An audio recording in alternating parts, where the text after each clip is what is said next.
नमस्ते, मेरा नाम है दिव्यांशु। लाइव हिंदुस्तान की न्यूज़ रूम वीडियो में आपका स्वागत है।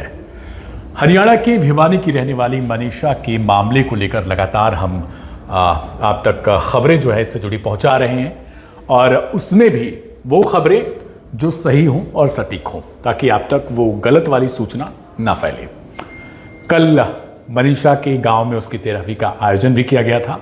वहाँ कौन कौन लोग पहुँचे और आखिरकार क्या कुछ हुआ, उसे लेकर हम आगे अपडेट देंगे। लेकिन उससे पहले एक बड़ी खबर ये है कि जिस दुकान पर तथाकथित तौर पर मनीषा ने पेस्टिसाइड खरीदे थे, यानी कीटनाशक खरीदे थे, अब वो दुकानदार सामने आया है।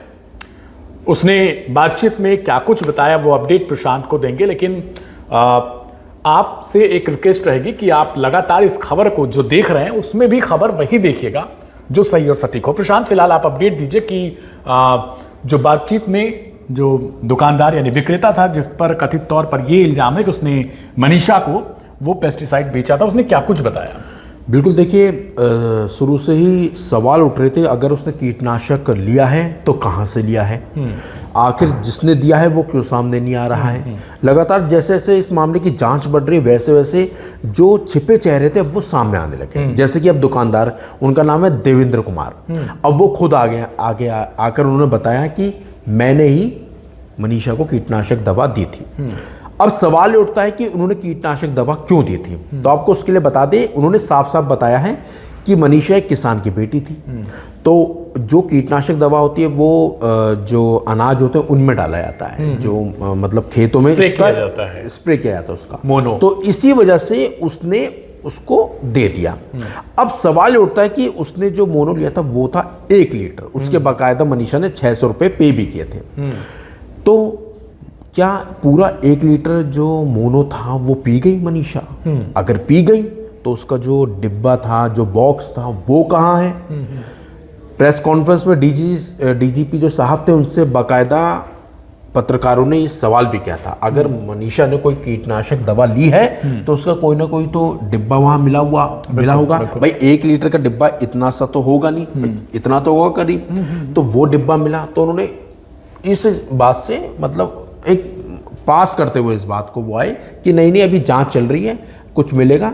तो आपने देखा होगा जो कीटनाशक दवा होती है वो बाकायदा दूर से भी कोई आम आदमी उसे पहचान जाएगा, क्योंकि उस पर कुछ खतरा भी लिखा होता है, चिन्ह होता है रेड कलर का। अब भाई पुलिस है, जांच करे तो भाई पुलिस को भी वो डिब्बा वहां मिला होगा जहां पर डेड बॉडी मिली थी मनीषा की। तो वही सवाल है कि भाई आखिर कीटनाशक दवा ली, खरीदी, खुद दुकानदार ने आगे आकर बता दिया, तो फिर वो उसका जो डिब्बा था फिर वो कहाँ है, ये भी सवाल उठ रहा है। अच्छा, एक और बात है, मनीषा जब कीटनाशक जो दवा उसने खरीदी थी दुकान से तो वो अकेली थी। जिस स्कूल में मनीषा पढ़ाती थी वहां से 100 मीटर की ही दूरी पर वो शॉप है, बताया जा रहा है। जो लगातार बात हो रही थी सीसीटीवी फुटेज कहाँ का है, तो ये साफ हो चुका है, वो सीसी फुटेज जो है वो उसी ओर जाता हुआ दिखाई दिया था जहां पर नर्सिंग जो कॉलेज था वो था। तो इसका मतलब स्कूल और नर्सिंग कॉलेज के बीच में ही ये शॉप थी जहां से मनीषा ने ये कीटनाशक दवा खरीदी थी। एक और ये खबर बता दें कि जब शत्रुजीत जो डीजीपी हैं वहाँ के, उनसे ये सवाल किया गया कि आखिर क्या वहाँ पर कोई बोतल या फिर डिब्बा नहीं मिला आपको, तो उन्होंने कहा हाँ कुछ मिले हैं, यानी उन्होंने एक से ज़्यादा होने की एक तरीके से बात कर दी। अब सवाल ये है कि कुछ मिले हैं, क्या इतना नहीं पता कि जो कीटनाशक है उसकी बोतल कैसी होती है, उस पर क्या लिखा होता है? अगर दुकानदार ने पुलिस वालों से ये बताया कि मोनो नाम की जो दवा है या स्प्रे है उसे लेकर वो लड़की गई थी, तो फिर क्या वो मोनो का ही डिब्बा था, बोतल था, या फिर किसी और का? और वो बोतल फिर मीडिया में क्यों नहीं आई? या फिर उन्होंने, एक तरीके से ये होता है कि पुलिस जब सबूत दिखाती है तो वो भी बताती है कि हाँ देखिए ये वाला डिब्बा था या ये वाली बोतल थी, शीशी थी, जो भी आप समझे वो यही था जिसका उपयोग उसने किया, और उसको फिर क्यों छिपाया गया? या फिर जो डिब्बे मिले वो मिले और मिलना दो चीजें हो गई, कि एक चीज और कई डिब्बे को मिलना, मतलब वो क्या थे इसके बारे में भी पूरे विस्तार से नहीं बताया गया। आगे क्या कुछ अपडेट है फिलहाल? देखिए, अब आगे अपडेट है कि जैसे कि अभी जब कल जो श्रद्धांजलि सभा हुई थी, सबसे बड़ी बात है कि उसमें कोई ना तो पुलिस का अधिकारी पहुंचा और ना ही कोई हरियाणा से जुड़ा कोई मंत्री या नेता पहुंचा। वैसे तो सीएम साहब बोल रहे हैं कि हमारी बेटी है, हम उसे न्याय दिलवाएंगे। भाई श्रद्धांजलि सभा में किसी एक आप अपने कैबिनेट मंत्री को तो भेज सकते हैं। बिल्कुल, क्योंकि इतना बड़ी ये खबर बन चुकी थी कि हर कोई हरियाणा से लेकर इसके आसपास के राज्यों तक, यानी हम यकीनन कह लें कि पूरे देश में कहीं ना कहीं लोग ये जानना चाहते हैं कि आखिर मनीषा के साथ हुआ क्या था। क्या ये एक तरीके से खुद से अपनी जान देने की बात थी, या फिर इसमें हत्याकांड वाला जिस बात को लेकर लगातार चर्चा बन रही है उसको लेकर था। तो फिर वहां पर किसी न किसी को पहुंचना चाहिए था। शुरुआत में हमने कहा था कि हम आपको बताएंगे कि 13वीं के दिन क्या कुछ हुआ था। इसके अलावा बहुत सारे लोग पहुंचे थे। 36 बिरादरी को लेकर कोई बातचीत? बिल्कुल, उन्होंने बोला है, जो बिरादरी है वो सीधे सीधे बोल रही है कि हम मनीषा के साथ खड़े हैं। और उन्होंने बिल्कुल एक तरीके से वो सीधे खड़े होकर बोल रहे हैं कि बस मनीषा को न्याय दिलाना है ना।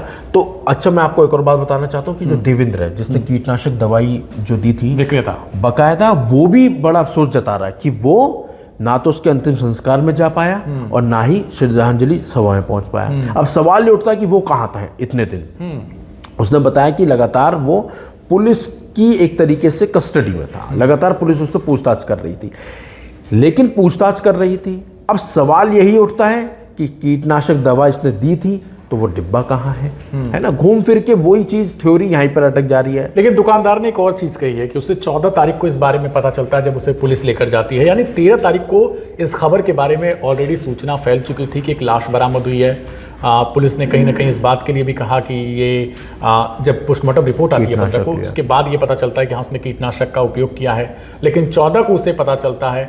इसमें भी कहीं ना कहीं अपने आप में सवाल होता है कि 11 तारीख को जब वो खो जाती है उसके बाद ये खबर फैलने लगती है। 13 को ही जब शव बरामद होता है तब भी ये खबर फैलती है। तो क्या जहाँ पर ये लाश मिली वहाँ और जो दुकान है उसमें कितनी डिस्टेंस है अप्रॉक्स? मुझे लगता है कि जहाँ तक 1 किलोमीटर 1.5 किलोमीटर रहा होगा फिर। बिल्कुल बिल्कुल। तो क्या ये बात उस तक नहीं पहुंचा, या फिर जो कपड़े वगैरह हैं वो भी उस तक नहीं पहुंची कि हाँ इस तरीके की लड़की थी? क्योंकि फोटो वायरल हो चुका था, वीडियो वायरल हो चुका था वहां पर।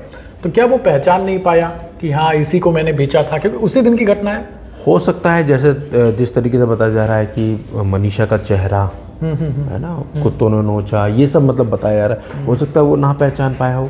लेकिन जब पूछताछ हुई, अब ये खुलासा हुआ है, तो फिर वही सवाल उठ रहे हैं। अब सब कुछ जांच का दायरा, अब सीबीआई के पास कब जाएगी जांच? बताया तो जा रहा कि जांच सौंप दी गई है, लेकिन सीबीआई एक्शन में कब आएगी ये भी बड़ा सवाल। क्योंकि अभी भी लोग एम्स की पोस्टमार्टम रिपोर्ट को लेकर भी कयासबाजी कर रहे हैं कि आखिर वो अभी तक पब्लिक डोमेन में क्यों नहीं है। भाई वो बाकी जो 2 पोस्टमार्टम रिपोर्ट थी उनको जारी कर दिया गया फटाफट, लेकिन तीसरी पोस्टमार्टम रिपोर्ट को क्यों नहीं दिखाया गया?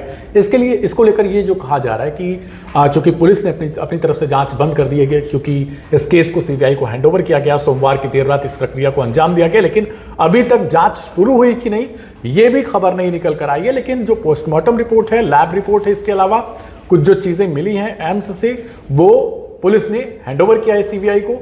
सीबीआई कब इसकी जांच शुरू करेगी? क्योंकि जैसे जैसे अब मामला आगे बढ़ रहा है, पहले तो कॉलेज की तरफ से बयान आता है, 9 से 10 दिन के बाद ये बयान आता है। अब एक दुकानदार की भी एंट्री हो चुकी है। कहीं ना कहीं इस पूरे मामले पर जो लोग थे, अब उनको लग रहा है कि ऐसा ना हो जाए कि ये मामला शांत हो जाए एकदम से, दिन पर दिन इसको इसी तरीके से साबित कर दिया जाए कि लोग शांत हो जाए कि हाँ उसने खुद जान दी होगी। लेकिन घर वाले मानने को तैयार नहीं है। इस वजह से लाइव हिंदुस्तान पर ये रिपोर्ट लगातार अब तक पहुंचाई जा रही है फिल्टर करके, क्योंकि बहुत सारी ऐसी खबरें हैं जो आप तक अनाप शनाप पहुंच रही हैं, कुछ भी किसी की चरित्र हनन तक की जा रही है। तो आपसे यही गुजारिश है कि आप न्यूज़रूम वीडियो के साथ, लाइव हिंदुस्तान के साथ जुड़े रहिएगा, क्योंकि हम लगातार इस पर जो कवरेज है हमारी वो सही और सटीक रहेगी, सच्ची खबर रहेगी, क्योंकि हमें और किसी चीज़ से मतलब नहीं है, खबर बस आप तक स्पष्ट पहुंचे। मैं दिव्यांश और मेरे साथ प्रशांत, हम लोग लगातार आपको कवर, इस घटना से जो जुड़ी खबर है उसको देते रहेंगे। फिलहाल इतना ही, नमस्ते।